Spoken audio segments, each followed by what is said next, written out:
Hi,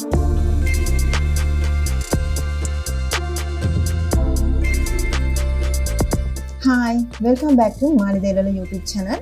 අද මම ඔයාලත් එක්ක කතා කරන්න යන්නේ පැංගිරි කුලයට අයත් විටමින් C බහුලව පවතින පළතුරක් ගැන.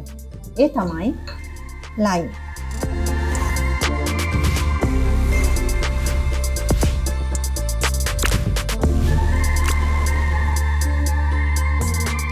ලයිම් කියලා කියන්නේ දෙහි. දෙහි ගැන කිව්වොත් දෙහි කියන්නේ ගෘහණියන්ට වගේම ඔබ අපි කාටත් නැතුවම බැරි පළතුරක්.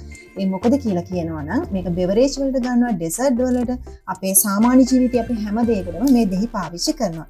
ඒ වගේම තමයි ඔයාලා දන්නවා ඇති උදෑසන හිස් බඩ වෝම් වෝටර් කියන්නේ මද උණුසුම් රස්නේ වතුරට දෙහි බිඳු කීපයක් දාලා ඒකට අවශ්‍ය නම් මීපැණිත් දාලා අපි හිස් බඩ පානය කරොත් අපේ අක්මාවේ තියෙන තෙල් එක දිය වෙලා යනවා. ඒ කියන්නේ ෆැට් ලිවර් එකට වඩාත් හොඳයි කියලා තමයි මේ ගැන දැනගන්න ලැබුණේ.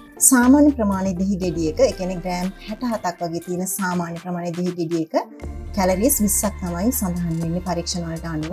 ඒකේ කාබෝහයිඩ්‍රේට් ග්‍රෑම් 7කුත්, ෂුගර් ග්‍රෑම් 1ක් විදිහටත් සඳහන් වෙනවා. ඒ වගේ තමයි ප්‍රෝටීන 0.5 ග්‍රෑම් සඳහන් වෙනවා. ඒ විතරක්ම නෙමෙයි විටමින් C මිලිග්‍රෑම් 19.5කුත්, ෆයිබර් ග්‍රෑම් 1.9කුත්, ඒ වගේම තමයි පොටෑසියම් මිලිග්‍රෑම් 68කුත් සඳහන් වෙනවා. ලයිම් නැත්නම් දෙහි භාවිතයෙන් අපිට තියෙන බෙනිෆිට්ස් මොනවද කියලා බලමු.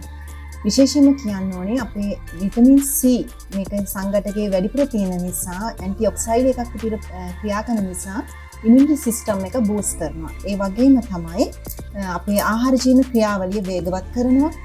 ඒ වගේම තමයි විශේෂයෙන්ම අපි කාටත් අපි කවුරුත් කැමතිනේ වයසට යනකම ලස්සනට ඉන්න. ඒ කියන්නේ අපි ලස්සනට ඉන්න කවුරුත් කැමති.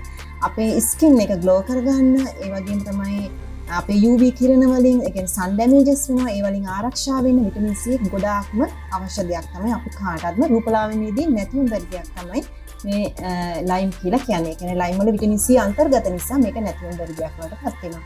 ඒ වගේම තමයි අනිත් කරුණ කිඩ්නි වල තියෙන ගල්, ඒ කියන්නේ කිඩ්නි ස්ටෝන්ස් ඒවා ඇතිවීම ප්‍රවණතාවය අඩු කරන්නත් මේක බෙහෙම ප්‍රයෝජනවත් වෙනවා. අනිත් දේ තමයි අපි ආසයි අපේ බර ප්‍රමාණය අඩු කරගන්න මේක මම කලින් කිව්වා වගේ ෆැට් ලොස් එකටත් විටමින් C අඩංගු ලයිම් බෙහෙම ප්‍රයෝජනවත් වෙනවා. ඉතින් ඔයගේ වාසි තමයි ලයිම් භාවිතයෙන් අපිට තියෙන්නේ.